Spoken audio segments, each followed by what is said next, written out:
हमारे देश में बहुत सी ऐसी जगह हैं जिनका जिक्र हमारे धार्मिक ग्रंथों में भी किया गया है और यह स्थान कई हजार साल पुराने हैं। यही कारण है कि लोग उन जगहों पर घूमना बहुत पसंद करते हैं जो बहुत प्राचीन है और हमारी आस्था के साथ भी जुड़े हुए हैं। महाभारत के युद्ध को कौन नहीं जानता। महाभारत के सभी मुख्य किरदार आज भी हमारे दिलो दिमाग में बैठे हुए हैं।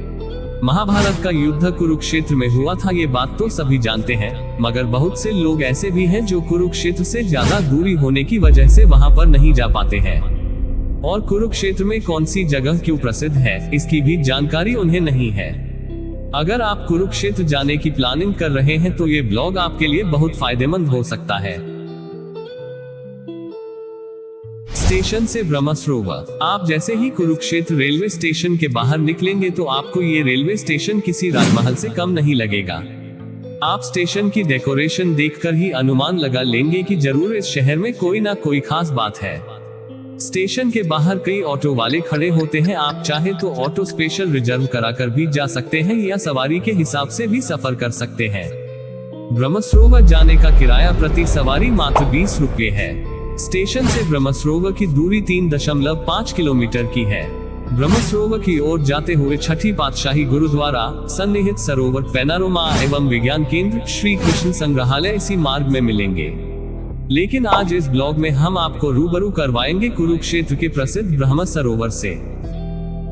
जानिए ब्रह्म सरोवर का इतिहास। सबसे पहले समझते हैं ब्रह्म सरोवर के इतिहास को। ये जगह क्यों फेमस है और क्यों यहाँ देश के दक्षिणी राज्यों केरल, तमिलनाडु, आंध्र प्रदेश और कर्नाटका तक से श्रद्धालु आते हैं।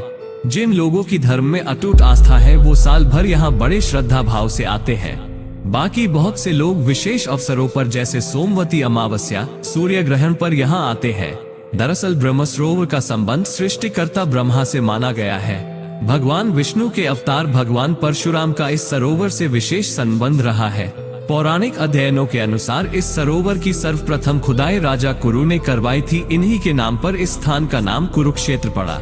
इसी स्थल पर प्रजापति ब्रह्मा ने सबसे पहले युद्ध किया था।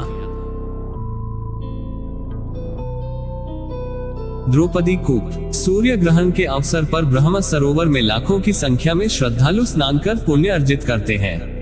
4.25 किलोमीटर में फैला ये प्राचीन सरोवर भारत के मानव निर्मित सरोवरों में से सबसे बड़ा सरोवर है। इसी स्थान पर सरोवर के मध्य भाग में प्राचीन द्रौपदी कूप भी है, जिसे चंद्रकूप कहा जाता है। ब्रह्म सरोवर आने वाले श्रद्धालु सरोवर में स्नान करने के उपरांत इस कूप के दर्शन अवश्य करते हैं, जिसे बहुत शुभ माना जाता है।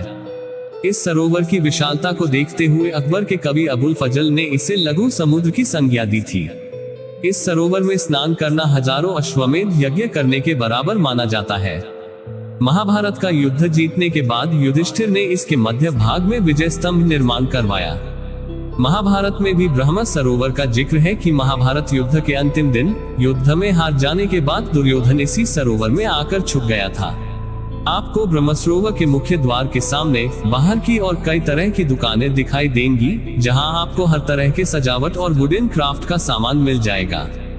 यहां से आप हल्की फुल्की शॉपिंग कर सकते हैं। बाहर काफी सारे भोजनालय भी आपको आसानी से मिल जाएंगे, लेकिन यहां खाने से पहले थोड़ा क्वालिटी रिसर्च कर ले तो बेहतर होगा। यहाँ पर रविवार के दिन काफी संख्या में श्रद्धालुओं की भीड़ देखने को मिलती है। बाकी सप्ताह में भीड़ इतनी ज्यादा नहीं होती। हाँ, अगर कोई पर्व या त्योहार हो तो यहाँ पर अच्छी खासी भक्तों की भीड़ देखने को मिल सकती है। ब्रह्म सरोवर में प्रवेश करते ही आपको शानदार नजारा देखने को मिलता है, जो सामान्यतः किसी सरोवर को देखने पर नहीं मिलता। एक बार ही यह सरोवर किसी लघु समुद्र से कम नहीं लगता। इसकी विशालता और भव्यता को देखकर आप मनमोहित हो जाओगे। सरोवर के बीचों बीच पुल बना हुआ है, जहां खड़े होकर आप सरोवर की खूबसूरती का आनंद ले सकते हैं। साथ ही यहाँ पर आप प्राचीन ऐतिहासिक और हस्तशिल्प की कलाओं से परिचित होंगे। सरोवर के पास बनी दीवारों पर आपको कई तरह के चित्र देखने को मिलेंगे। सरोवर के चारों ओर अलग अलग पौराणिक दैवीय पात्रों के नाम पर स्नान घाट बने हुए हैं, जो सूर्यास्त के समय या संध्या के समय एक अलग ही छटा बिखेरते हैं। इन घाट पर बैठकर आप आसानी से योग, अध्यात्म और ध्यान कर सकते हैं। सुबह शाम यहाँ आपको मंदिर की आरती और घंटियों की आवाज सुनाई देती है। श्री कृष्ण की अर्जुन को उपदेश देते हुए विराट प्रतिमा। सरोवर के बीच में ऐतिहासिक शिव महादेव मंदिर भी है, जहां काफी संख्या में श्रद्धालु आते हैं और वही मंदिर के किनारे सीढ़ियों पर बैठकर मछलियों को आटा दाना खिलाते हैं। कहते हैं यहाँ मछलियों को भोजन कराने से पुण्य की प्राप्ति होती है। यह मंदिर एक छोटे से पुल द्वारा सरोवर के किनारे से जुड़ा हुआ है। नवंबर दिसंबर के महीने में गीता जयंती के अवसर पर देश भर से श्रद्धालु ब्रह्म सरोवर में स्नान करने आते हैं। साथ ही गीता जयंती के उपलक्ष्य में हरियाणा सरकार द्वारा अंतर्राष्ट्रीय स्तर पर मेले का भव्य आयोजन किया जाता है, जिसमें देश विदेश से कलाकार भाग लेते हैं। ब्रह्म सरोवर में श्री कृष्ण की अर्जुन को उपदेश देते हुए विराट प्रतिमा भी विशेष आकर्षण का केंद्र है।